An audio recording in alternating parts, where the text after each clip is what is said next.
জাকসু নির্বাচনে অব্যবস্থাপনার অভিযোগ এনে নির্বাচন থেকে সরে দাঁড়ানোর ঘোষণা দিয়েছেন বিএনপি প্রার্থী শিক্ষক নজরুল ইসলাম। এর আগে ছাত্রদলের প্যানেল নির্বাচন বর্জনের ঘোষণা দেয়। দর্শক, এই বিষয়ে আরও বিস্তারিত আমরা জানব। আমাদের সঙ্গে যুক্ত হচ্ছেন এই মুহূর্তে সহকর্মী সাজুজ্জামান সাকিব। সাকিব, আপনি আছেন সেখানে। আপনার কাছে একটু জানতে চাই যে নির্বাচন সংক্রান্ত সবশেষ কি তথ্য আছে আপনার কাছে এই মুহূর্তে, আর ভোট গ্রহণ তো শেষ, কি দেখছেন এখনকার পরিস্থিতি একটু জানাবেন।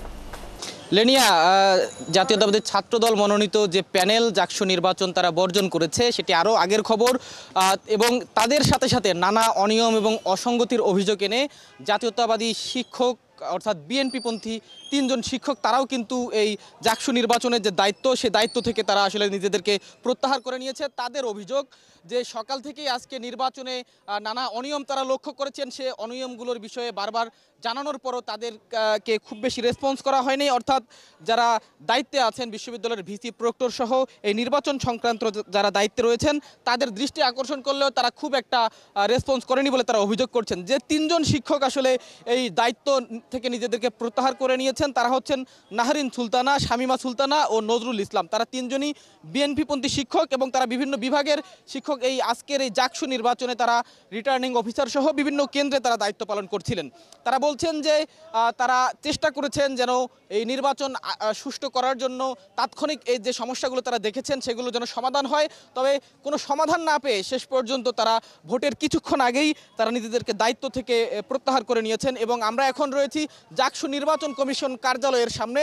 জাতীয়তাবাদী ছাত্রদল তারা ব্রিফিং করে তারা শুধুমাত্র বলেছে তারা নানা অনিয়ম হচ্ছে নির্বাচনে, এই কারণ দেখিয়ে তারা ভোট বর্জন করেছে এবং আনুষ্ঠানিকভাবে কি কি কারণে তারা বর্জন করেছে সেগুলো নির্বাচন কমিশন বরাবর তারা লিখিতভাবে জানাবে বলে আমাদেরকে জানিয়েছে। এবং সেখান থেকে জানানোর পর আমরা আসলে বলতে পারবো। আমরা জাতীয়তাবাদী ছাত্রদল সমর্থিত কয়েকজনের সঙ্গে কথা বলবার চেষ্টা করছি যারা এই নির্বাচনে প্রার্থী রয়েছেন, প্রতিদ্বন্দ্বিতা করছেন। তারা বলছেন যে হাতের আঙ্গুলে যে কালি দেওয়া হয় ভোটারদের, সেই কালিটি আসলে অমোছনীয় বলা হয়েও কিন্তু সেই কালিগুলো মুছে যাচ্ছিল এবং এই নির্বাচনে ভোটার তালিকায়ও তারা অসঙ্গতি রয়েছে এবং বিভিন্ন ভোট কেন্দ্রে ছাত্রদলের যারা প্রার্থী তাদেরকে ঢুকতে দেওয়া হয়নি, তাদেরকে পর্যবেক্ষণ করতে দেওয়া হয়নি, এমন অভিযোগ তারা করছেন।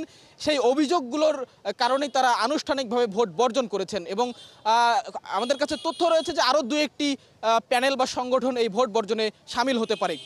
এই ভোট বর্জন এবং শিক্ষকদের এই নির্বাচনের দায়িত্ব থেকে প্রত্যাহার করা নিয়ে কিন্তু এখন এই নির্বাচন কমিশন কার্যালয়ের সামনে বেশ উত্তেজনাকর একটা পরিস্থিতি আমরা লক্ষ্য করছি। এখানে বিপুল পরিমাণ আইন শৃঙ্খলা বাহিনীর উপস্থিতি রয়েছে। ছাত্রদলের যারা প্রার্থী রয়েছেন তারা কিছুক্ষণ পরে হয়তো এখানে এসে আনুষ্ঠানিকভাবে লিখিতভাবে নির্বাচন কমিশনের কাছে তাদের যে অভিযোগ সেগুলো তারা জমা দেবেন এবং আমরা জানতে পারবো ছাত্রদলের যে ভোট বর্জন, এই ভোট বর্জনকে কেন্দ্র করে এখন পর্যন্ত একটি সংগঠন তারা প্রতিক্রিয়া জানিয়েছে। তারা বলছে যে ডাকসুর মতো জাকসুতেও ছাত্রদল হেরে যেতে পারে এমন আশঙ্কায় তারা প্রত্যাহার করে নিয়েছে। সাজুজ্জামান সাকিব, আমরা নিশ্চয়ই আপনার কাছে আবারও ফিরবো, আরও নতুন তথ্য জানবো আপনার কাছ থেকে পরবর্তী সংবাদ সংযোগে। আপনি যুক্ত থাকুন আমাদের সঙ্গে এবং খবরাখবর রাখতে থাকুন।